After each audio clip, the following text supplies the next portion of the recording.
আসসালামু আলাইকুম। সুপ্রিয় ছাত্রছাত্রীবৃন্দ, আশা রাখি তোমরা ভালো ও সুস্থ আছো এবং নিজেরা বাসায় অবস্থান করে নিজেদের পড়াশোনা চালিয়ে যাচ্ছ। দিনাজপুর সরকারি কলেজের সুযোগ্য অধ্যক্ষ মহোদয় স্যারের নির্দেশনায় ও অর্থনীতি বিভাগের সম্মানিত বিভাগীয় প্রধান স্যারের তত্ত্বাবধানে একাদশ দ্বাদশ শ্রেণীর জন্য পরিচালিত অনলাইন ক্লাসে সবাইকে স্বাগত জানাচ্ছি। আমি মোসাম্মদ ফারহানা ফারুক, সহকারী অধ্যাপক, অর্থনীতি বিভাগ, দিনাজপুর সরকারি কলেজ, দিনাজপুর।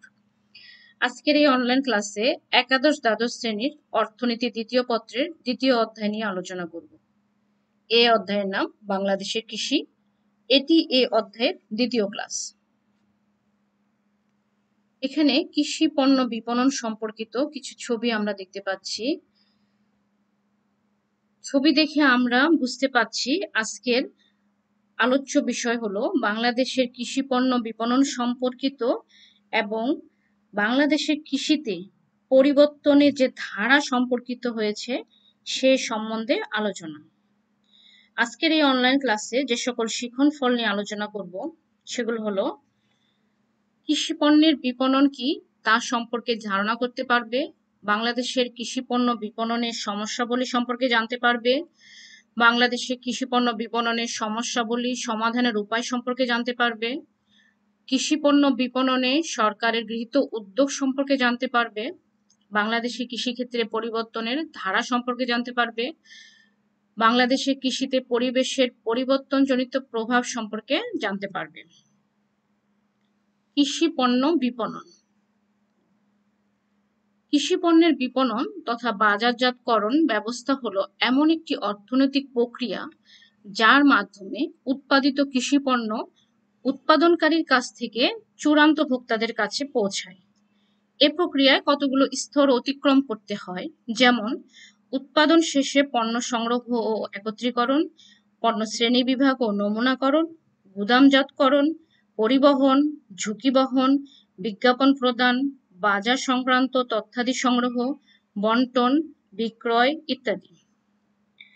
অর্থাৎ কৃষি পণ্যের বিপণন বলতে কৃষি পণ্য সংগ্রহ, গুদামজাতকরণ, নমুনাকরণ, ঝুঁকি বহন ইত্যাদি কার্যাবলীকে বোঝায়। বাংলাদেশে কৃষি পণ্য বিপণনের সমস্যাসমূহ। বাংলাদেশে কৃষি পণ্য বিপণনের ক্ষেত্রে অনেক সমস্যা এখানে তোমরা দেখতে পাচ্ছ, সেগুলো সম্পর্কে আমরা এখন বিস্তারিত আলোচনা করব। কৃষকের দারিদ্র্য। বাংলাদেশের কৃষকেরা অত্যন্ত দরিদ্র। এ দারিদ্র্যের কারণে কৃষকেরা ফসল ওঠার সঙ্গে সঙ্গে এমনকি কোনো কোনো ক্ষেত্রে ফসল ওঠার আগেই নামমাত্র মূল্যে তা বিক্রয় করে দিতে বাধ্য হয়। গুদামজাতকরণ ও সংরক্ষণের অসুবিধা। বিপণন ব্যবস্থায় গুদামজাতকরণ, হিমাগারে সংরক্ষণ অথবা রক্ষণাবেক্ষণ অত্যন্ত গুরুত্বপূর্ণ। উন্নত মানের গুদাম, হিমাগার না থাকায় পণ্য সংরক্ষণ করা যায় না। পর্যাপ্ত গুদাম ও হিমাগারের অভাবে সংরক্ষণকৃত পণ্যের প্রায় 15% নষ্ট হয়। অনুন্নত পরিবহন ও যোগাযোগ ব্যবস্থা। অনুন্নত পরিবহন ও যোগাযোগ ব্যবস্থার কারণে কৃষকরা তাদের উৎপাদিত পণ্য শহরে এনে বেশি দামে বিক্রয় করতে পারে না, ফলে তারা উপযুক্ত দামও পায় না। অপ্রতুল বাজার সুবিধা। বাংলাদেশ কৃষিজাত পণ্য বেশিরভাগই গ্রামীণ প্রাথমিক বাজারে ক্রয় বিক্রয় হয়। এই বাজারের ভৌত অবকাঠামো খুবই দুর্বল। তাছাড়া টোল ও চাঁদা দেওয়ার কারণে কৃষকরা পণ্য বিক্রয় করে নির্দাম কম পায়। ত্রুটিপূর্ণ ওজন ও পরিমাপ। বাংলাদেশে কৃষি পণ্যের বাজারে একটি দুর্বলতম বৈশিষ্ট্য হলো ত্রুটিপূর্ণ বাজার ব্যবস্থা। অঞ্চলভেদে কৃষি পণ্য ওজনের আলাদা আলাদা পদ্ধতি রয়েছে। কোন অঞ্চলে আধুনিক মেট্রিক টন পদ্ধতি চালু হলেও গ্রাম অঞ্চলে এখনো পুরনো পদ্ধতি চালু আছে। এতে কৃষক প্রতারিত হয়। শিক্ষার অভাব। দেশের অনেক কৃষকে কম শিক্ষিত, ফলে ফটকা কারবারের জটিলতা ও বৈদেশিক বাজারে গতি প্রকৃতির সঙ্গে তারা একেবারেই অপরিচিত। ফলে কখন ফসল সংরক্ষণ করবে আর কখন বিক্রি করে দিবে তা তারা বুঝতে পারে না। প্রতিযোগিতার অভাব। কৃষকদের অজ্ঞতা, আর্থিক দুর্বলতা, যোগাযোগ ও তথ্যের অভাবে মূলত গ্রামের হাট বাজারে কোনো প্রতিযোগিতা গড়ে ওঠে না। বিপণন ঋণের অভাব। বিপণনের বিভিন্ন পর্যায়ে যেমন সংরক্ষণ, পরিবহন, প্রক্রিয়াকরণ ও প্যাকেটজাতকরণের জন্য অর্থের প্রয়োজন হয়, কিন্তু কৃষকের জন্য এরূপ ঋণের ব্যবস্থা একেবারেই অপ্রতুল। কৃষি পণ্যের বাজার সম্পর্কে অজ্ঞতা। বাংলাদেশের কৃষি পণ্যের বাজারগুলো পরস্পর থেকে বিচ্ছিন্ন। এজন্য একই পণ্য কোনো বাজারে চড়া দামে এবং কোনো বাজারে কম দামে বিক্রয় হয়। এতে কম দামের বাজারে বিক্রয়কারী কৃষকেরা ক্ষতিগ্রস্ত হয়। কৃষি পণ্যের মান নির্ধারণের জটিলতা। দেশের সকল স্থানে উৎপাদিত কৃষি পণ্যের মান একরূপ নয়, ফলে কৃষি পণ্যের মান নির্ধারণের বিষয়টি কৃষি বাজারে এক জটিল সমস্যার সৃষ্টি করে। কৃষি পণ্যের দামের উত্থান পতন। দেশের কৃষি পণ্যের দাম খুব ওঠানামা করে। ফসলের মৌসুমে দাম থাকে না, আর মৌসুম শেষে যখন দাম খুব বেড়ে যায় তখন কৃষকের কাছে বিক্রয়যোগ্য উদ্বৃত্ত পণ্য থাকে না, এজন্য কৃষকেরা ক্ষতিগ্রস্ত হয়। মধ্যবর্তী ব্যবসায়ীদের অস্তিত্ব। কৃষি পণ্য বাজারজাতকরণ প্রক্রিয়ায় দালাল, ফড়িয়া, ব্যাপারী, মজুতদার, আড়তদার ইত্যাদি বহু ধরনের মধ্যবর্তী ব্যবসায়ী শ্রেণীর অস্তিত্ব আছে। কৃষক যে দাম পায় এবং সর্বশেষ ভোক্তা যে দাম দিয়ে দ্রব্য ক্রয় করে তার মধ্যে অনেক ব্যবধান থাকে এই মধ্যবর্তী ব্যবসায়ীদের কারণে, ফলে কৃষক ন্যায্য মূল্য থেকে বঞ্চিত হয়।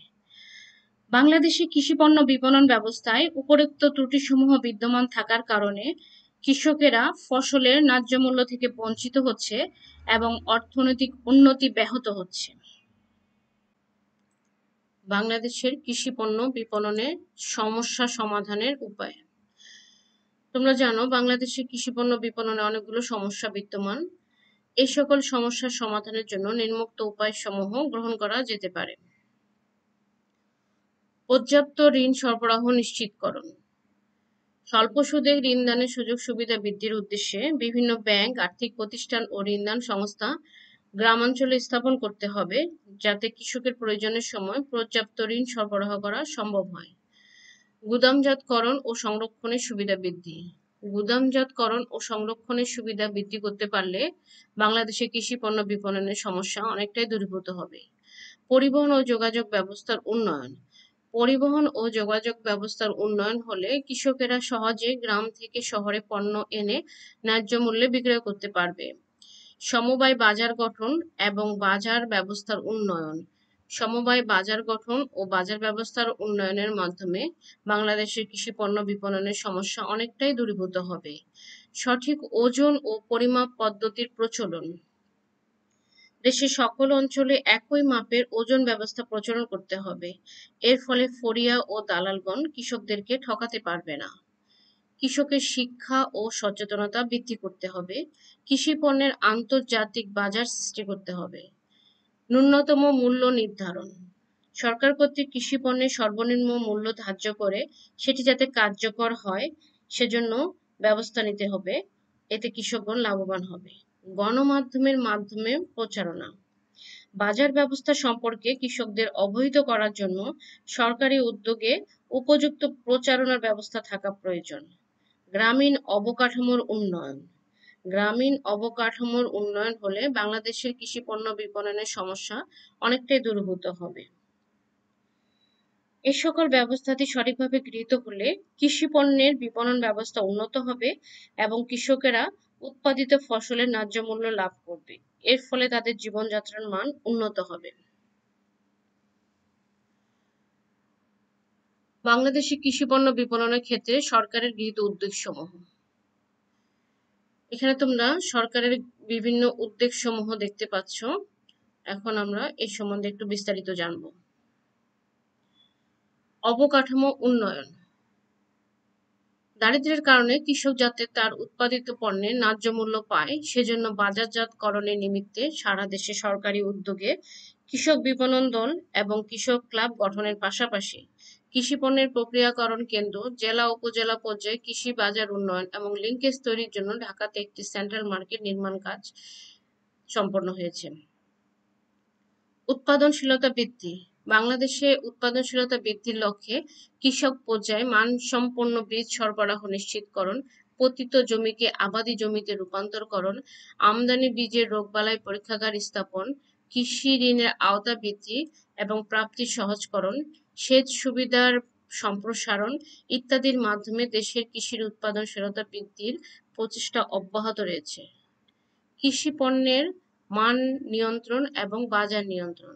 দেশীয় পণ্যের ব্র্যান্ডিং সৃষ্টির লক্ষ্যে সরকার কৃষকের উৎপাদিত কৃষি পণ্যের মান যেন উচ্চ পর্যায়ে থাকে এবং কৃষি পণ্যের বাজার নিয়ন্ত্রণের জন্য কৃষি বিপণন বিভাগ প্রতিষ্ঠা করেছে, যা কৃষি মন্ত্রণালয়ের অধীনে কাজ করছে। বাংলাদেশে বর্তমানে প্রায় 14,000টি প্রাথমিক ও মাধ্যমিক পর্যায়ের কৃষি পণ্যের বাজার আছে। কৃষি বীমা প্রচলন। বাংলাদেশের ক্ষুদ্র ও মাঝারি পর্যায়ের কৃষকদের উৎপাদিত শস্য প্রাকৃতিক দুর্যোগে নষ্ট হওয়ার কারণে তাদেরকে শস্য মূল্য সহায়তা দেওয়ার জন্য কৃষি বীমা প্রচলনের উদ্যোগ গ্রহণ করা হয়েছে। কৃষক যাতে সহজেই ব্যাংকিং সুবিধা পায় সেজন্য সরকার 10 টাকায় ব্যাংক অ্যাকাউন্ট খোলার ব্যবস্থা করেছে। উপকরণ সহায়তা এবং ভর্তুকি প্রদান। সরকার সারা দেশে 1,62,00,000 কৃষক পরিবারের মধ্যে উপকরণ সহায়তা কার্ড বিতরণ করেছে। এছাড়াও সরকার কৃষির বিভিন্ন পর্যায়ে ভর্তুকি প্রদান অব্যাহত রেখেছে। কৃষি তথ্য সার্ভিস চালু। দেশের ডিজিটাল কৃষি বাস্তবায়নে কৃষি তথ্য সেবা ও কমিউনিটি রেডিও কার্যক্রম সম্প্রসারণ, অনলাইন ভিত্তিক কৃষি সেবার উন্নয়ন, কৃষি কল সেন্টার স্থাপন, হাট বাজারের দাম প্রচারের জন্য কৃষি বিপণন অধিদপ্তরের www.dam.gov.bd নামে ওয়েবসাইট খোলা হয়েছে। কৃষি পণ্যের মূল্য স্থিতিশীলকরণ। সরকার কৃষি বিপণন বিভাগের মাধ্যমে ফসল কাটার মৌসুমে নির্দিষ্ট দামে শস্য ক্রয় করেন। আবার বাজারে খাদ্যশস্যের দাম বেশি বৃদ্ধি পাওয়ার আশঙ্কা দেখা দিলে খোলা বাজারে নির্দিষ্ট দামে শস্য বিক্রয় করে। সুষ্ঠুভাবে মূল্য স্থিতিশীলকরণের জন্য সরকার কৃষি মূল্য কমিশন গঠন করেছে।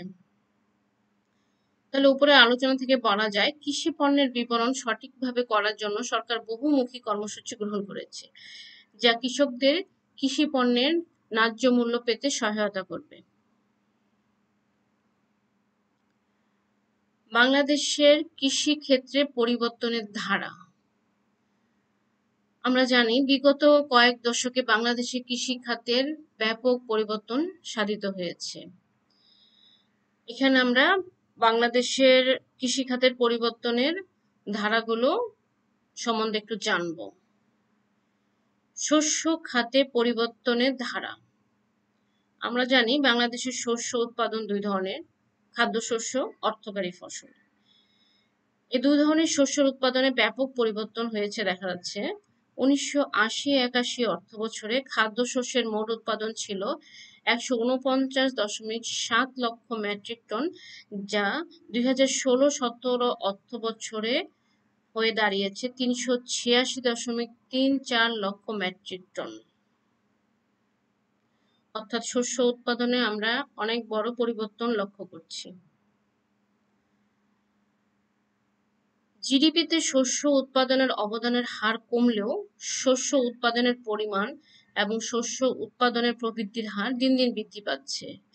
বর্তমানে বাংলাদেশে একটি নতুন অত্যন্ত পুষ্টিকর সুস্বাদু ঔষধি গুণ সম্পন্ন সবজি মাশরুমের উৎপাদন হচ্ছে। স্বল্প পুঁজিতে অল্প সময়ে উৎপাদন করা যায় বলে কৃষকদের কর্মসংস্থানের জন্য এটি একটি সম্ভাবনাময় খাত হিসেবে বিবেচনা করা হচ্ছে। এখানে একটি তালিকার সাহায্যে বাংলাদেশের খাদ্যশস্য উৎপাদনে যে পরিবর্তন হয়েছে তা দেখানো হলো। এখানে আউশ, আমন, বোরো বাংলাদেশের প্রধান 3 ধরনের ধানের দিকে লক্ষ্য করলে দেখা যায় আমন ধানের উৎপাদনের পরিমাণ বেড়েছে, বোরো ধানের উৎপাদনের পরিমাণও অনেক বৃদ্ধি পেয়েছে, যদিও আউশ ধানের উৎপাদনের পরিমাণ কমেছে। গমের ক্ষেত্রে লক্ষ্য করলে দেখা যায় গমের উৎপাদনও অনেক বেশি বৃদ্ধি পেয়েছে। ভুট্টা চাষ ক্ষেত্রে দেখা যাচ্ছে ভুট্টার চাষ ব্যাপকভাবে বৃদ্ধি পেয়েছে। গবাদি পশু ও হাঁস মুরগি প্রতিপালনে পরিবর্তনের ধারা। বাংলাদেশে গবাদি পশু ও হাঁস মুরগি প্রতিপালন পূর্বে যেখানে পারিবারিকভাবে হতো, এখন বাণিজ্যিকভাবে শুরু হয়েছে। অর্থাৎ গবাদি পশু হাঁস মুরগি প্রতিপালনের পরিমাণ দিন দিন বৃদ্ধি পাচ্ছে। এখানে একটি তালিকার সাহায্যে বাংলাদেশে গবাদি পশু পালনে যে পরিবর্তনের ধারা হয়েছে তা দেখানো হলো। এখানে দেখতেছি আমরা গরু, মহিষ, ছাগল, ভেড়া 2006-07 অর্থ বছরে যেরকম ছিল 2016-17 অর্থ বছরে তা অনেক গুণ বৃদ্ধি পেয়েছে। বন ও নার্সারি স্থাপনের পরিবর্তনের ধারা। অর্থনৈতিক সমীক্ষা 2018 অনুযায়ী বর্তমানে দেশে বনভূমির আয়তন 2.32 মিলিয়ন হেক্টর। 1988 সাল থেকে 3টি পার্বত্য জেলা বাদে 61টি জেলায় বনায়ন ও নার্সারি উন্নয়ন প্রকল্প শুরু হয়। বিভিন্ন ধরনের প্রকল্প গ্রহণের কারণে দেশে বনজ সম্পদের পরিমাণ বেড়েছে। বিএডিসি 9টি উদ্যান উন্নয়ন কেন্দ্র ও 14টি অ্যাগ্রো সার্ভিস সেন্টারের মাধ্যমে নার্সারি স্থাপনে গুরুত্বপূর্ণ ভূমিকা রাখছে। মৎস্য খাতে পরিবর্তনের ধারা। আমরা এর আগেও জেনেছি মৎস্য খাতে এখন এক বিরাট পরিবর্তন হয়েছে। বাংলাদেশ একটি নদীমাতৃক দেশ। বাংলাদেশকে বলা হয় বাংলাদেশের মানুষকে বলা হয় মাছে ভাতে বাঙালি। আমাদের দৈনন্দিন খাদ্যে প্রাণীজ আমিষের প্রায় 58% আসে এই মৎস্য খাত হতে। দেশে বর্তমানে পারিবারিক অর্থনৈতিক স্বনির্ভরতা অর্জনের জন্য বাড়ির আশেপাশের ডোবা, পুকুর ও গ্রাম পর্যায়ের জলাশয়গুলোতে আধুনিক পদ্ধতিতে মাছ চাষ ব্যাপক হারে শুরু হয়েছে। ফলে দেশে মিঠা পানির মাছ চাষের পরিমাণ দিন দিন বৃদ্ধি পাচ্ছে। এখানে একটি তালিকার মাধ্যমে আমরা মৎস্য খাতের পরিবর্তনের ধারা দেখতে পাচ্ছি। অর্থাৎ এখানে দেখা যাচ্ছে অভ্যন্তরীণ জলাশয়ের মাছের উৎপাদন অনেক বৃদ্ধি পেয়েছে এবং সামুদ্রিক মাছের পরিমাণও অনেক বৃদ্ধি পেয়েছে। অর্থাৎ মৎস্য খাতের পরিবর্তনের ধারা দেখা যাচ্ছে মৎস্য খাতের অনেক বেশি পরিবর্তন হয়েছে। বাংলাদেশের কৃষি ও পরিবেশ। বাংলাদেশের কৃষি অনেক ক্ষেত্রে প্রাকৃতিক পরিবেশের উপর নির্ভরশীল। পরিবেশ দূষণের প্রভাব কৃষিতে অত্যন্ত বেশি। বাংলাদেশের মতো উন্নয়নশীল দেশগুলোতে অপরিকল্পিত নগরায়ন ও শিল্পায়নের কারণে বনভূমি ধ্বংস, কার্বন ডাই অক্সাইড নির্গমন, সিএফসি গ্যাস নির্গমন, প্লাস্টিক ও পলিথিন সামগ্রিক ব্যাপক ব্যবহার, পানিতে আর্সেনিক বিষের মিশ্রণ, শব্দ দূষণ ইত্যাদির ফলে মানুষ নিজেই পরিবেশ বিপর্যয় ঘটাচ্ছে। জলবায়ু পরিবর্তন গবেষণার আন্তর্জাতিক সংস্থা ইন্টারগভর্নমেন্টাল panel on climate change IPCC এর মতে বিশ্বে জলবায়ু পরিবর্তনের প্রধান কারণ পৃথিবীর গড় তাপমাত্রা বৃদ্ধি। বৈশ্বিক উষ্ণতার কারণে জলবায়ু পরিবর্তনের ফলে অতিবৃষ্টি, বন্যা, সাইক্লোন, খরা সহ সমুদ্রের পৃষ্ঠের পানির উচ্চতা বৃদ্ধি পাচ্ছে। এর ফলে বাংলাদেশের কৃষি বেশি ক্ষতিগ্রস্ত হচ্ছে। বাংলাদেশের কৃষিতে জলবায়ু পরিবর্তনজনিত প্রভাব এখানে আমরা দেখতে পাচ্ছি। এখন এগুলো সম্বন্ধে আমরা একটু বিস্তারিত জানব। সমুদ্রপৃষ্ঠের উচ্চতা বৃদ্ধি। বৈশ্বিক উষ্ণতা বৃদ্ধির কারণে সমুদ্রপৃষ্ঠের উচ্চতা বৃদ্ধি পাচ্ছে। সমুদ্রপৃষ্ঠের উচ্চতা গত 100 বছরে 10 থেকে 25 সেন্টিমিটার বৃদ্ধি পেয়েছে। প্রাকৃতিক দুর্যোগ। জলবায়ু পরিবর্তনের কারণে বাংলাদেশে বিভিন্ন ধরনের প্রাকৃতিক দুর্যোগ যেমন অতিবৃষ্টি, বন্যা, সাইক্লোন, ঘূর্ণিঝড়, জলোচ্ছ্বাস প্রভৃতি বেশি পরিমাণে দেখা যাচ্ছে। উৎপাদন হ্রাস, পরিবেশ দূষণ, জলবায়ু পরিবর্তন, প্রাকৃতিক দুর্যোগ ইত্যাদি কারণে কৃষি উৎপাদন মারাত্মকভাবে ব্যাহত হচ্ছে। লবণাক্ততার হার বৃদ্ধি। সমুদ্রপৃষ্ঠের উচ্চতা বৃদ্ধির কারণে ইতিমধ্যে দক্ষিণাঞ্চল হতে বাংলাদেশের উত্তরাঞ্চলের দিকে প্রায় 100 কিলোমিটার অভ্যন্তরে সমুদ্রের লোনা পানি প্রবেশ করে লবণাক্ততার হার বৃদ্ধি করছে। ফলে কৃষি উৎপাদনও ব্যাহত হচ্ছে। খাবার পানির সংকট। আমরা জানি পরিবেশ দূষণের ফলে, জলবায়ু পরিবর্তনের ফলে খাবার পানির সংকট দেখা দিচ্ছে। নদীর প্রবাহ পরিবর্তন। জলবায়ু পরিবর্তনের কারণে নদীর প্রবাহের পরিবর্তন ঘটছে। জীববৈচিত্র্য ধ্বংস। জলবায়ু পরিবর্তনের ফলে সামগ্রিক ভারসাম্য নষ্ট হয়ে উদ্ভিদ ও প্রাণীকুল ধ্বংস হওয়ার সম্ভাবনা রয়েছে। তাহলে আমরা কৃষিতে জলবায়ু পরিবর্তনজনিত প্রভাবগুলো সম্বন্ধে জানলাম। এখন আমরা জানবো বাংলাদেশের কৃষিতে পরিবেশ দূষণ, জলবায়ু পরিবর্তনজনিত পরিস্থিতির সাথে অভিযোজনের জন্য গৃহীত উপায়সমূহ।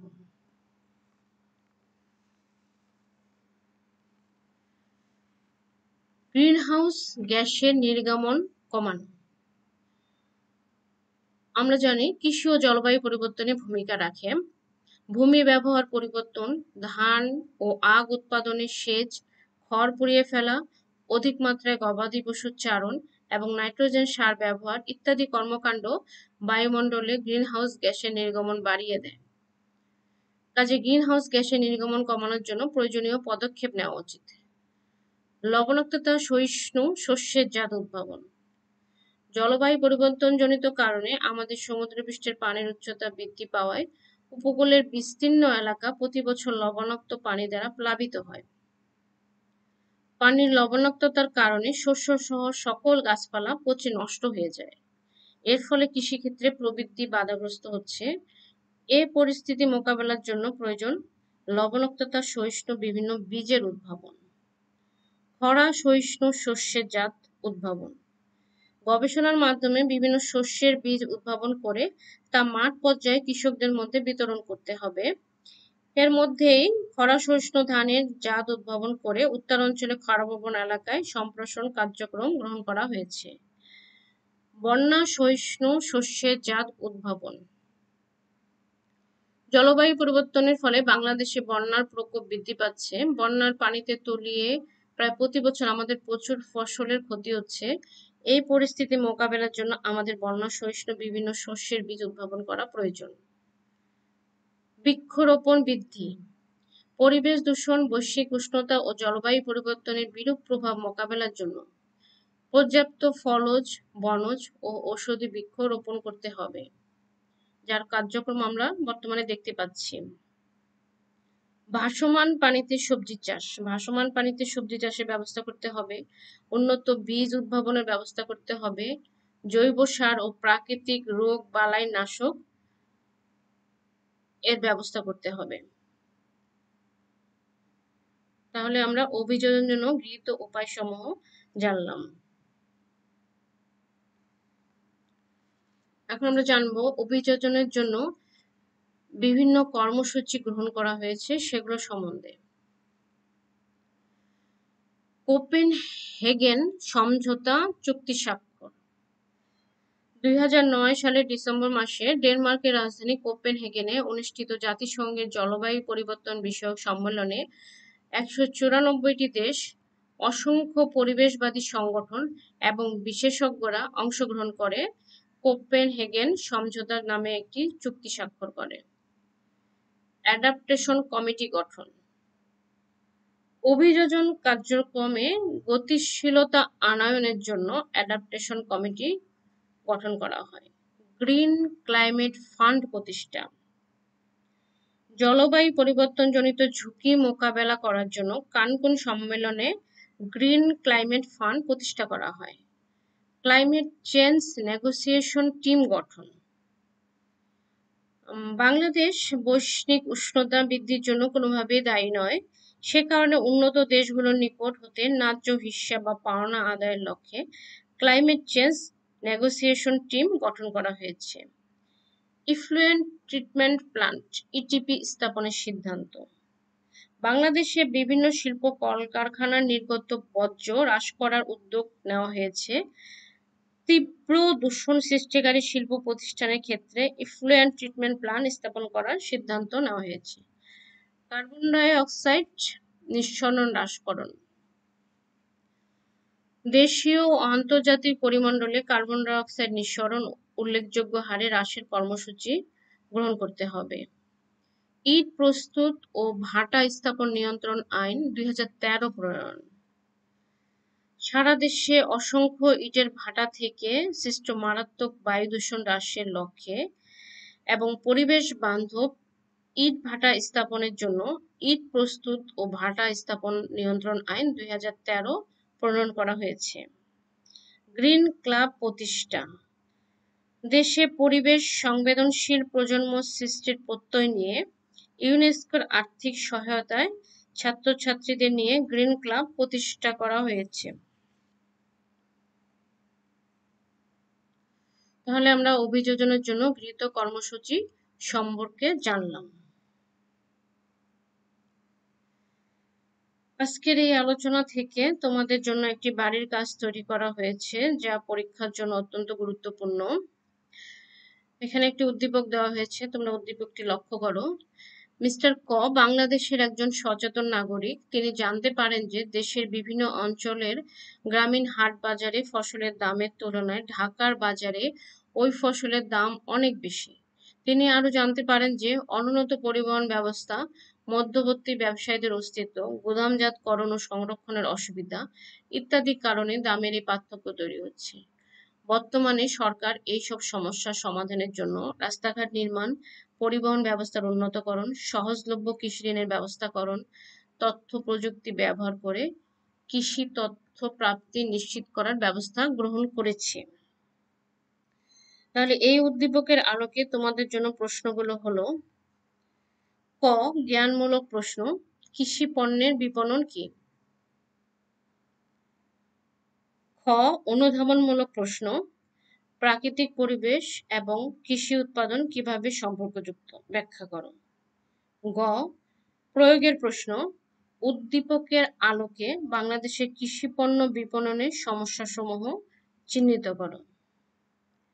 ঘ উচ্চতর দক্ষতার প্রশ্ন, কৃষি পণ্য বিপণনের সমস্যার সমাধানে উদ্দীপকে গৃহীত পদক্ষেপ ছাড়া আর কি কি পদক্ষেপ নেওয়া যেতে পারে বলে তুমি মনে করো, ব্যাখ্যা করো। পরিশেষে সবাইকে ধন্যবাদ জানিয়ে আজকের এই অনলাইন ক্লাস শেষ করছি। তোমরা সবাই ভালো থাকবে, সুস্থ থাকবে। আল্লাহ হাফেজ।